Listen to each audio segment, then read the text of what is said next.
Sans Pants Radio, Australia's most family-friendly podcast network.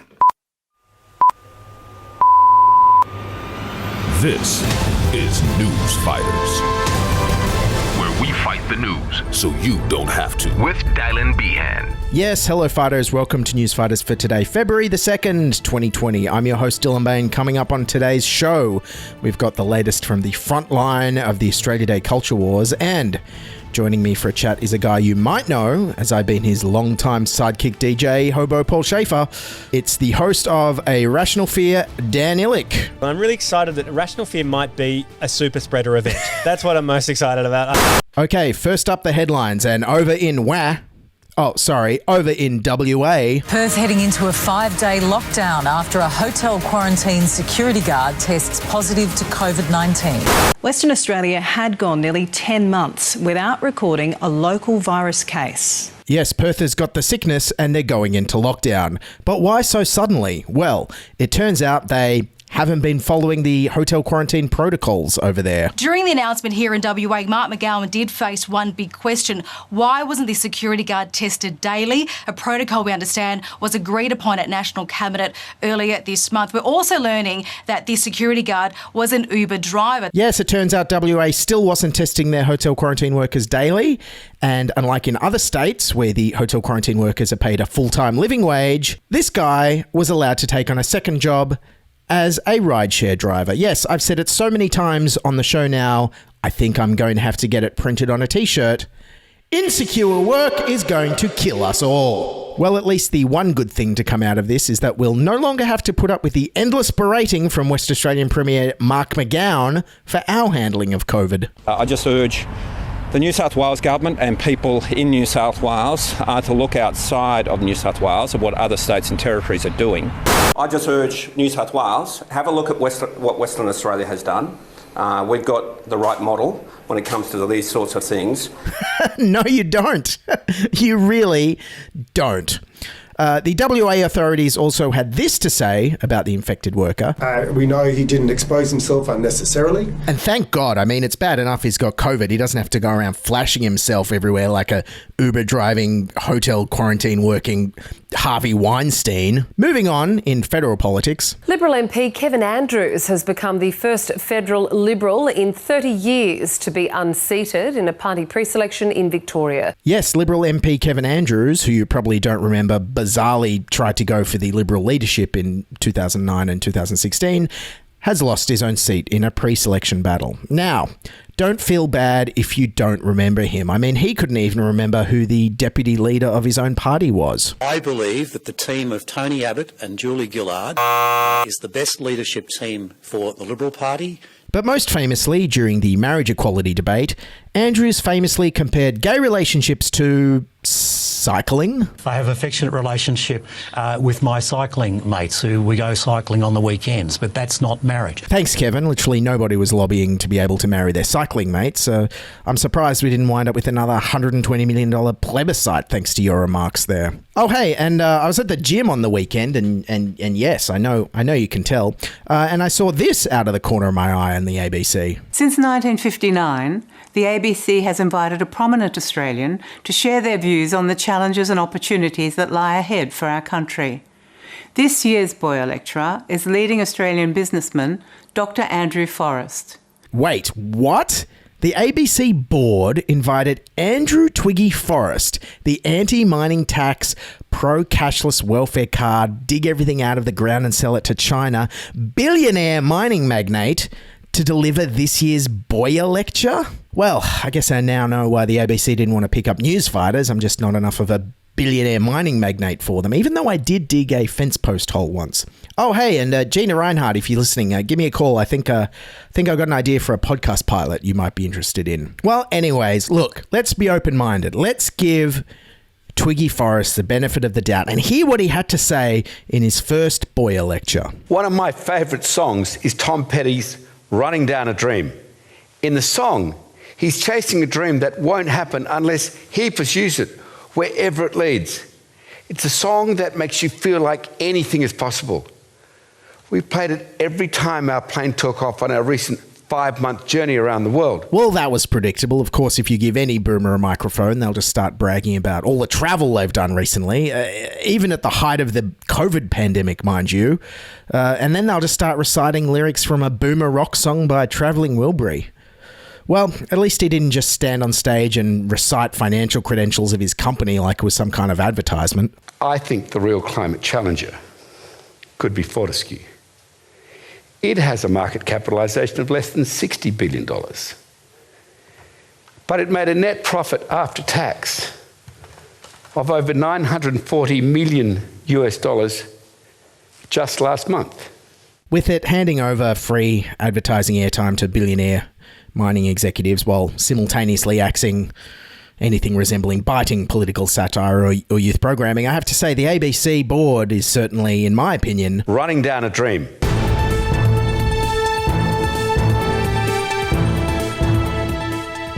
Okay, on to Australia Day now, and my highlight of the day was this badly timed live cross to an ABC reporter, which occurred right during the minute of silence at an Invasion Day rally. Reporter Edith Bevan is at a demonstration in Hobart and joins us now. Behind me now, they're engaged in a minute's silence.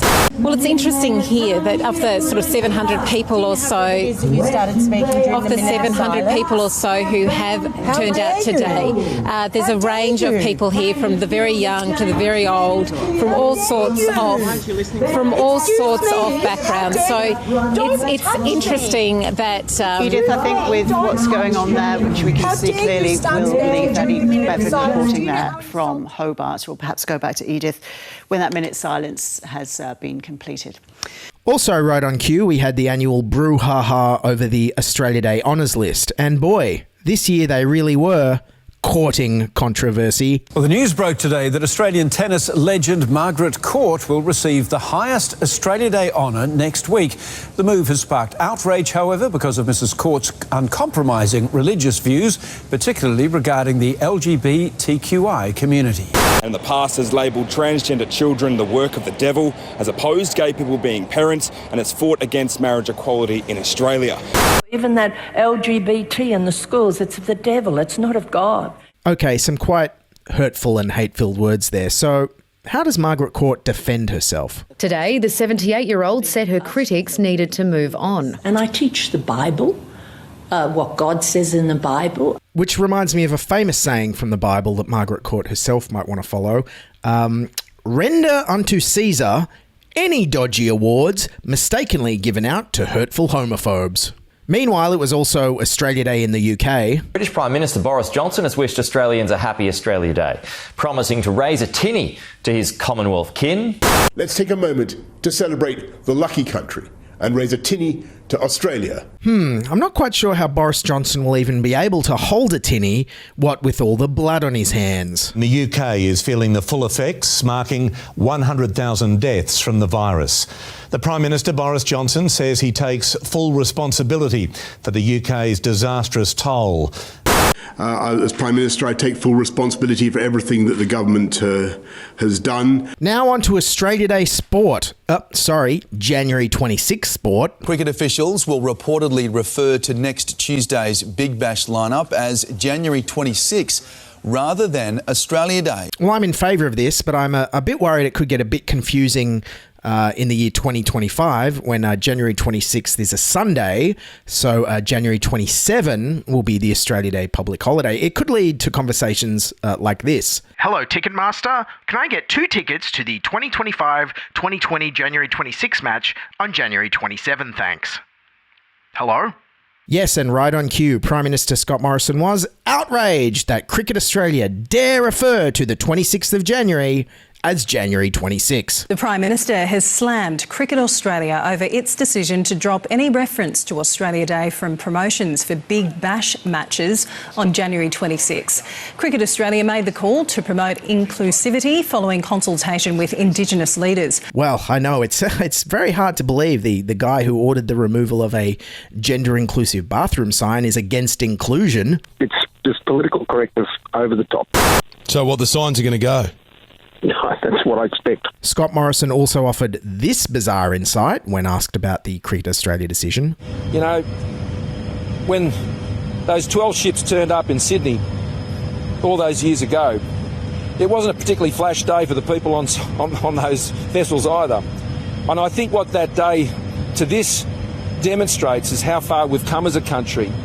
And I think that's why it's important that we mark it in that way. Yeah, I don't know about you, but I get the feeling if Scott Morrison was watching the 90s movie Mars Attacks, he'd probably be barracking for the Martian invaders blowing up the planet Earth. And then he'd say, it wasn't a particularly flash day for extraterrestrials either. And also, it turns out this Australia Day will go down as a truly historical one, because this is the first year we sang one word differently in the national anthem. So the lyrics of the national anthem have been altered to recognise our Indigenous history. From today, the second line of Advance Australia Fair will change from "For we are young and free" to "For we are one and free." A small change, Scott Morrison says, is for all Australians, recognising the history of our Indigenous people, as well as being a country growing through migration. The PM has also highlighted the unity of Australians through the COVID crisis as being another reason for the new lyric. Yes, thanks, ScoMo, but if we truly were changing the anthem to reflect Australians during the COVID crisis, then surely the new words would have to be, "Get your hands off my toilet paper or I'll punch you in the face." Opposition leader Anthony Albanese wasn't impressed. Labor says today's lyric change is welcome, but it doesn't close gaps on Indigenous health and education. It wants a voice enshrined in the Constitution. How about 2 words? Constitutional recognition. I don't think that'll fit, Albo. Constitutional recognition. Meanwhile, Queensland MP and crocodile enthusiast Bob Katter wanted to get rid of a different word from the national anthem. Girt. And, girt by sea. Well, I just always sing it built by God instead of girt by sea. Girt by sea. What the hell does that mean? That's stupidity. But Bob, if we get rid of the word girt, then Australia will no longer have the girtiest national anthem in the world. Think about what you're trying to do here. Anyways, I'm not going to spend any more time on it, because it turns out that the driving force behind the anthem change was the New South Wales Premier, Gladys Berejiklian. The change, recommended by the Prime Minister and ticked off by the Governor-General, was pushed for by the New South Wales Premier. I'm incredibly proud of that change. Of course, Gladys wanted the word young stripped from the national anthem. She wasn't just content locking young people out of nightclubs and pubs in Sydney. No. She also wanted them locked out of our national song. But look, the one good thing about Gladys pushing for this instead of a Labor Premier, like a dictator Dan, was it meant Sky News was on board. If dropping young for one makes a lot of people feel included in the national tune, great. If that makes it more inclusive, Andrew, and more people grow to sing it and love it, then I am all for it. And I have no problem with changing the wording to one if that will unite our nation. As a Conservative person, sensible, incremental change that reflects the importance of our culture and institutions in bringing us together as one for the long term, for the project that is building a strong Australia that is united and prosperous. This is a sensible but important thing to do. Yes, Conservatives are all for minor, incremental and inclusive change, provided it's one word in a song and not one date on a calendar. But look, one thing I love about watching Sky News this time of year is that without even noticing it, when they're trying to wage their culture war on the left, they actually wind up agreeing with them on a lot of the issues they're fighting for. In fact, here's some examples in a news segment I've called Accidentally Left-Wing Sky News. Yes, and first on Accidentally Left-Wing Sky News, here's Sky News commentator Michael McLaren agreeing with the left that more substantive things need to be done for Indigenous people. I'm always a bit sceptical when I see the political class front the lecterns and get busy on the symbolic rather than knuckling down to deal with the substantive. Oh, and what's that about changing the date, Chris Smith? But do we shift this patriotic, flag-waving, barbecue-dominated celebration to the day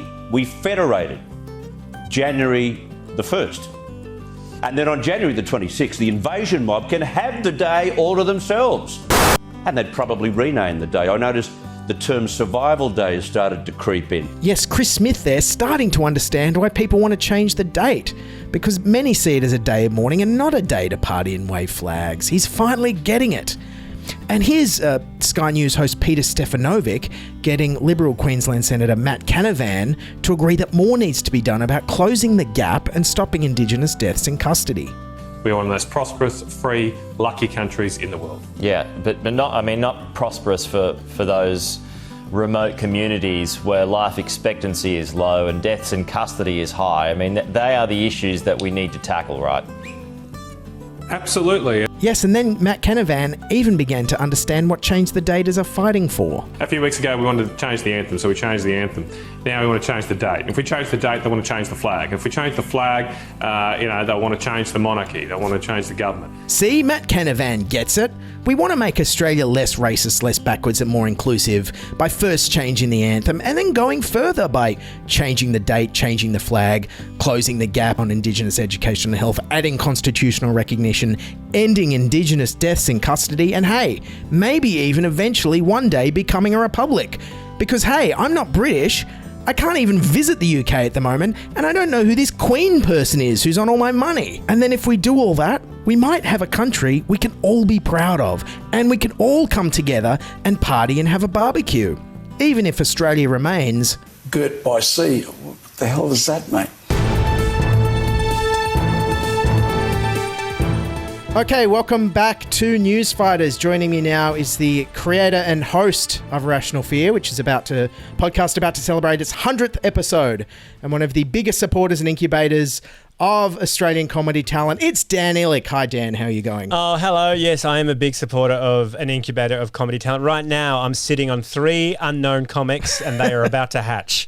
You won't know their names yet, but in 10 years' time, you'll be like, oh, they were sitting underneath Dan Ilic, ready to hatch during the Newsfighters podcast. Look, you joke, but I have to say Rational Fear is one of the biggest supporters and incubators of comedy talent in the country. It started, I think I remember the very first one. We were at a Chaser rap party and you came up to me at the end of the night and were like, I'm starting a radio show, come over tomorrow, we'll write something. And then the first one was just you and I, and then the next month Mark Humphries came along and I'm like, who the hell is this guy? And then it grew bigger and bigger. You've had everyone who's famous in that writer's room. You've had Humphries, Nina Oyama, Hannah May Riley, the list goes on and on. Who else has come through there? Generally how it works is people call me up for a coffee and they say, hey, I want to do some satirical comedy writing. Do you know any TV shows that are going? I'm like, no, there aren't any. You can't get a job. I can't get a job. If I can't get a job, you can't get a job. But if you come and want to write something for a Rational Fear, then that might be good for you. And it turns out the most successful people who've been as part of a Rational Fear aren't me, who started it. It's everybody else who I've given a bloody leg up to. Nina Oyama had one of her standout gigs there. Mark Humphries, one of his first big gigs. Yep. Scott Abbott, TV comedy writer, someone that's been on the Checkout and a whole bunch of Chaser stuff. Jazz Twemlow, who is on his Amazon. He's actually making an Amazon show right now. Oh my God. Alice Fraser. Now, Alice Fraser really wasn't into the satire stuff. She was doing like whimsical banjo gear.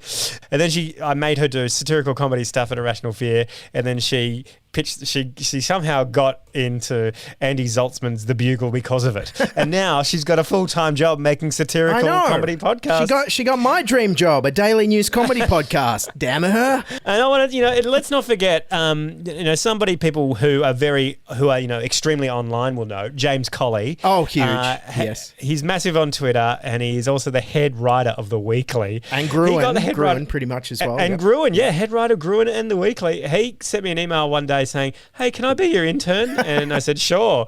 And so we started writing A Rational Fear in my kitchen and I went and asked James Colley to go get everyone coffees. Because I thought that would be funny because he was the intern. But it turns out he was smarter and funnier than all of us in that room at that time. Well, I would not have started Newsfighters if I had not been looking back on photos of the Irrational Fear writers' room, seeing how famous everyone else got and saying, well, if they can make comedy, then surely I can. I know.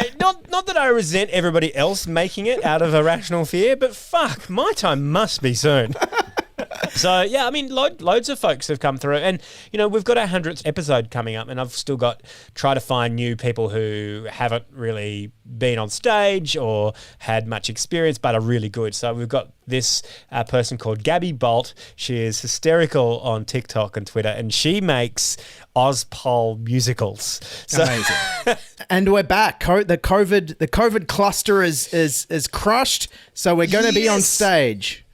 That's right. I'm really excited, Dylan. I'm really excited that Irrational Fear might be a super spreader event. That's what I'm most excited about. Hey, the Giant Dwarf Theatre isn't that big, from what I've heard. That's right. The new Giant Dwarf is not so giant. And then tell us a bit about how the show's shifted since COVID. I mean, when it started, I don't think podcasting was even a word. It was a FBI Live radio show, stage show, and it's become a podcast, and you do it over Zoom now. Yeah, that's right. So it started off in 2012. I was so frustrated that I really wanted to do like a daily show in Australia, or I wanted to do a Good News Week. So I called FBI, talked to my friends there, and said, "Can we do a live radio stream from the FBI Social," which was a room in the King's Cross Hotel. That's right. FBI had their own nightclub room, essentially, in a pub. Had their own nightclub room in a pub, and it was really cool.